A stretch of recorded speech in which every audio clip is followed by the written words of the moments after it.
Now, from CBS 4 News, this is Facing South Florida with Jim Defede. Good morning, I'm Jim Defede, and welcome to Facing South Florida. I recently sat down with Republican Senator Marco Rubio for a wide-ranging discussion on many issues, including immigration, the rise of white nationalism, and the future of Venezuela. But we started with the mass shootings. Since Parkland, Rubio has sponsored a national law creating red flag laws that could take guns away from violent people before they can act. But his fellow Republicans have been unwilling to support it. So I started by asking if the shootings in Ohio and Texas will change that.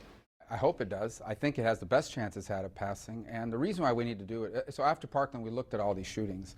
And they all have different causes in terms of what ideology or what happened in someone's life that led them to do it. What they all seem to have in common is that people close to them knew these people were dangerous before they did something. The only exception being Las Vegas, which is the most bizarre of all of them.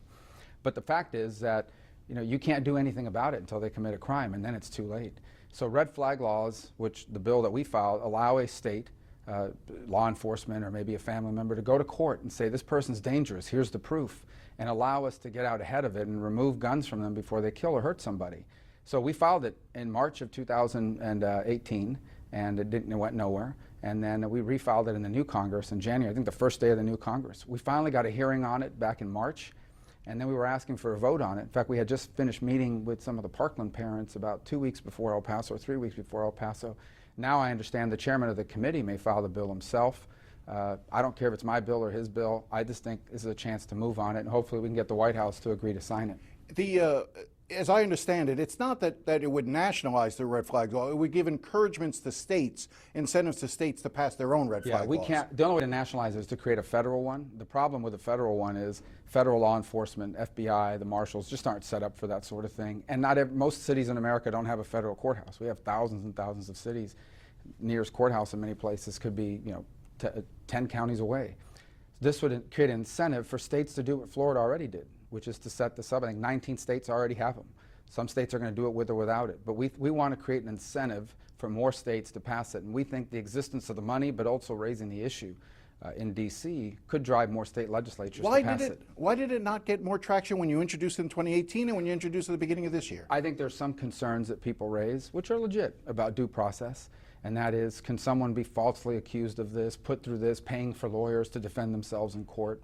And that's something we've looked at and continue to look at. We can strengthen due process. We have experience with it now here in Florida. And there's some legitimate issues there that I think we can fix.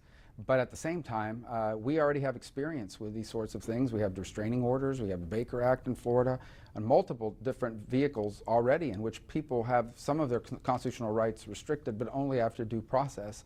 And so we have lessons we can learn from that. So I think part of it has just been the fear that some have that this law will be misused by a disgruntled spouse to go after someone and punish them or humiliate them. So let's move on to some of the what could be more controversial issues with regard to guns.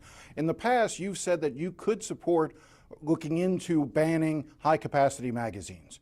We saw in Ohio the person responsible for that shooting using a 100-round, basically drum, to fire off as many rounds as he could in the short amount of time before he was killed. Yeah. Do you now favor implementing a law that would ban high-capacity magazines? I think it's difficult to draft it in a way that we could get it passed is the problem. The second is, what's the number you want to set it at? Is it 100? Is it 50? Is it 25? What I've tried to focus my time on is the things that we have a chance of passing, so we can get something done. But how do you know you won't be able to pass it if you don't try? Oh, I can tell you we can't get any other people to co-sponsor or work with us on it. So you've tried to get Well, we've talked to other members about that, and we've said, well, what's a number that would be acceptable to you? And no one can tell you whether it's anything more than what the gun was designed to come with. In many cases, these guns are designed to fire unlimited number of rounds in some cases.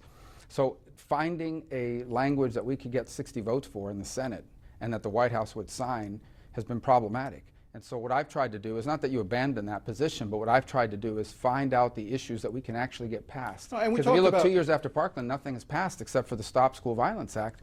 So we want to get things done. And see, but I guess that's the problem that I think people have with Washington is you see bills passing, for instance, whether it's a version of background checks in the House, other measures that are passed in the House, they go to the Senate doesn't even consider them.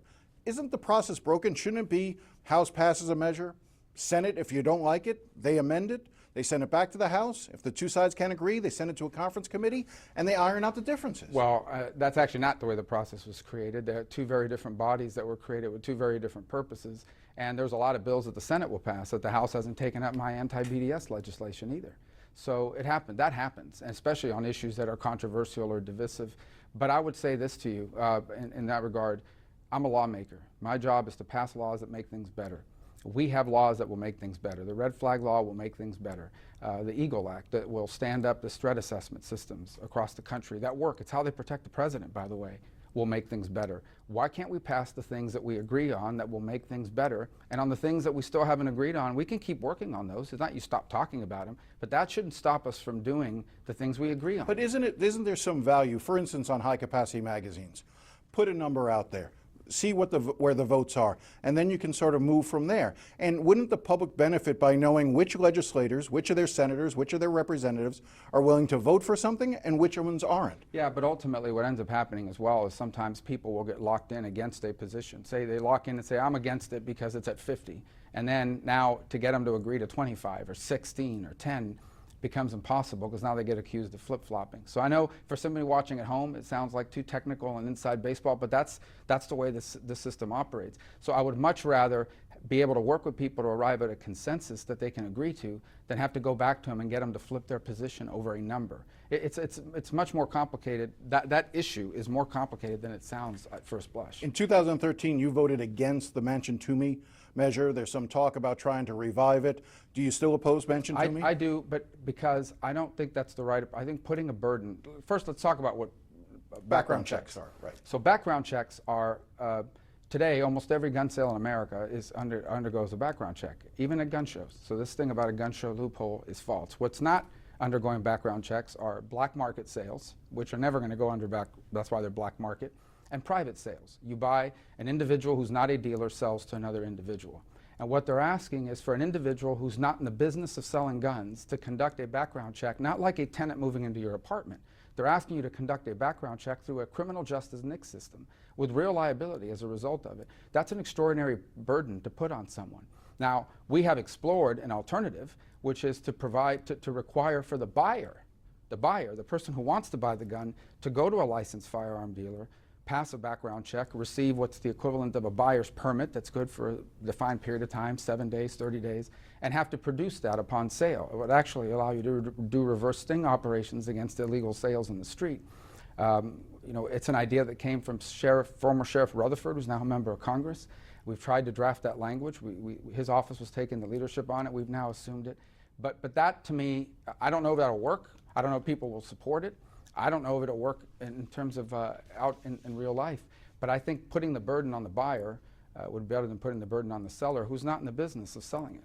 I want to turn to another subject. Ken Cuccinelli, who is in the Trump administration, deals with immigration-related issues, citizenship.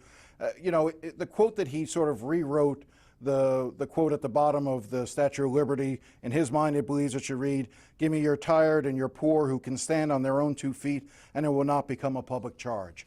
What was your reaction when you heard that? I didn't see when he said. I read the reports about it afterwards. It's a poem. It's not part of our Constitution or anything along those lines, but it's something we've pointed to often in this country. I would say 2 things. The first is the public charge law was not passed last week. It's been around for a long time. It is the notion that if you're immigrating to the United States, there should be some notion that you can support yourself, that you're not bringing people here for purposes of then going on public assistance. That's a widely held belief in this country. In fact, it was the Clinton administration who put some of that in place. I think it's important for us to communicate that in the appropriate way and not in perhaps some of the ways it's been portrayed potentially unfairly. I didn't hear his comments. But there's nothing wrong with saying that in our immigration system, look, every now someone's going to run into things you can't expect. They have an illness you could not have foreseen. They have a bad accident. Something terrible happens. That's one thing. But I do think at the front end of the immigration system, there is nothing wrong. And in fact, I think it's responsible to assess whether a person that you're admitting to the United States permanently is someone who's going to be able to support themselves and their families, or whether they're only going to be able to subsist in this country through the use of public assistance. Do you think, but it goes, I think the problem that a lot of people have is that there is almost an assumption in what his comments were, that the people who are coming here from Haiti, Cuba, Mexico, from Honduras, El Salvador, mostly people from the South, are coming here basically to sponge off the United States. No, but I think the vast majority of people that come here are working and providing for Exactly. themselves and their families. So why create But there are this people demon? that do not. Well, because it does happen. I'll tell you in this very community. And there are people, I've seen it. There are people, I'll give you a real story. I was in a grocery store about 2 or 3 years ago, and there were 2 ladies in line in front of me. The person at the front of the line was a younger person, arrived from Cuba not that long ago, and was buying all sorts of things with food stamps and so forth, and receives, and the lady behind her had been in this country from Cuba for 50 years, working hard, and she was openly complaining. She was saying, I've worked here all my life, I paid into the system, and my Social Security check is a fraction of what people who just got here last week and are young and able-bodied are getting. And so that creates frictions. Those things happen. Now, is it widespread? Is it most of the people that are here? I don't think it's fair to say that, but it does happen. But there are people in this country legally who almost immediately go on public assistance and remain on it for a long time.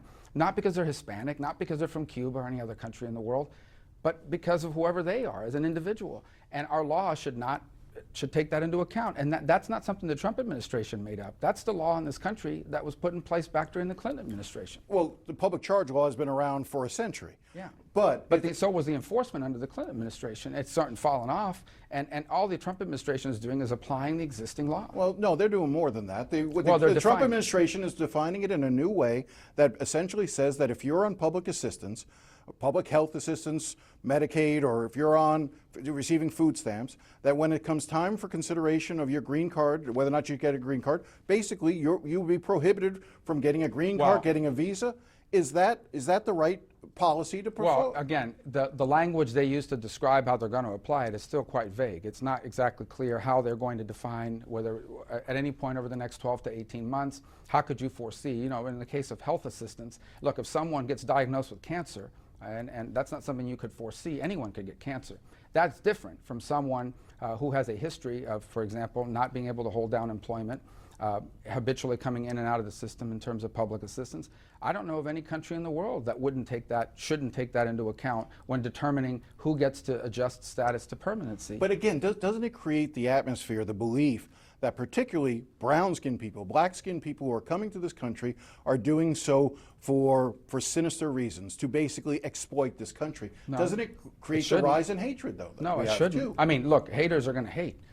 But the bottom line is that it shouldn't create that perception, because the vast majority of people who come to this country legally, and even many who come in this country illegally, work hard. They work a job. Some have 2 jobs. Many have built small businesses. So I think that's the wrong assumption to make. Now, are there voices out there that may make that accusation? Including in the administration. Well, then we should reject those voices. But that's different. But have you rejected those voices? Where do you stand up to the Trump?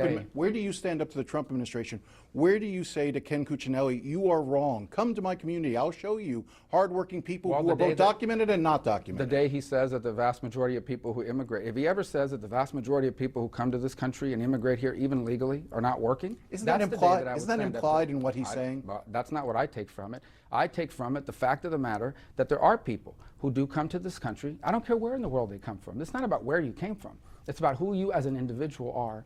There are people who do come to this country legally and go on public assistance, or some form of public assistance, and that has to be dealt with. No, the immigration system already says that you shouldn't, you sign an affidavit saying that person's going to be a public charge. Or why is that in the law unless we're going to enforce it? Now, if the way it's applied becomes unfair or irrational, then we would have to look at that and fix it.